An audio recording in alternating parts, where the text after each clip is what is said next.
আজ বৃহস্পতিবার, তার মানে আমাদের নিরামিষ। অনেকেই বৃহস্পতিবার নিরামিষ খান, কিন্তু আবার আমাদের এই কদিন পার্বণ গেছে, তাতেও একটা নিরামিষ ছিল। যদিও আমাদের মাছ করতে হয় পার্বণে, কিন্তু তাও পেঁয়াজ রসুনের কোনো কিছু খাওয়া যেত না। আবার আজ তার উপর বৃহস্পতিবার, নিরামিষ। তাই আজকে আর বেশি কিছু রান্না করলাম না। আজকে করেছি মুগের ডাল আর আলু পোস্ত। আলু পোস্ত বলতে আলু পোস্ত, আলু ভাজা।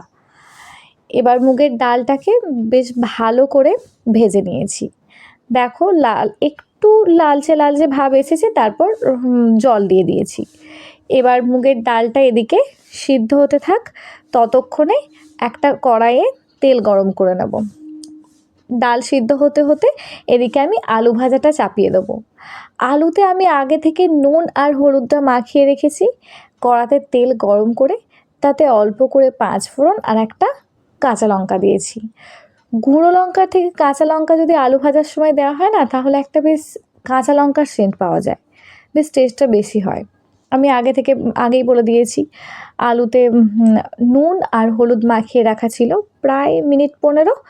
এবার ভাজতে দিয়ে দিয়েছি। এগুলো আর সিদ্ধ করি না, এইভাবে কড়াতে ভাজা হয়, এটাই খেতে বেশি ভালোবাসে, তাই এরকম করেই আলু ভাজাটা বেশি হয়। দেখো ডালটা একদিকে সিদ্ধ হচ্ছে, অন্যদিকে আলু ভাজাটা বেশ ভালো করে ভেজে নিচ্ছি। এবার আলু ভাজাটা ভাজা ভাজা হয়ে গেলে তাতে পোস্ত ছড়িয়ে দেবো। বেশ ভালো করেই ভাজা ভাজা হয়ে গেছে, আর বেশি কিছু করার দরকার নেই, শুধু পোস্তটা ছড়িয়ে দেবো। নুন হলুদ আগে দেওয়া ছিল, তাই নুন হলুদ আর দিলাম না। আর কাঁচা লঙ্কা তো ছিলই, তাই ঝাল ওর মধ্যেই হয়ে গেছে, তাই আর কিছু দিলাম না। আমার হয়ে গেছে পোস্ত আলু ভাজা। পোস্ত আলু ভাজাটা আমাদের খেতে আবার বেশি ভালোবাসে। এবার অন্যদিকে শুধু ডালটা সাঁতলানো বাকি আছে।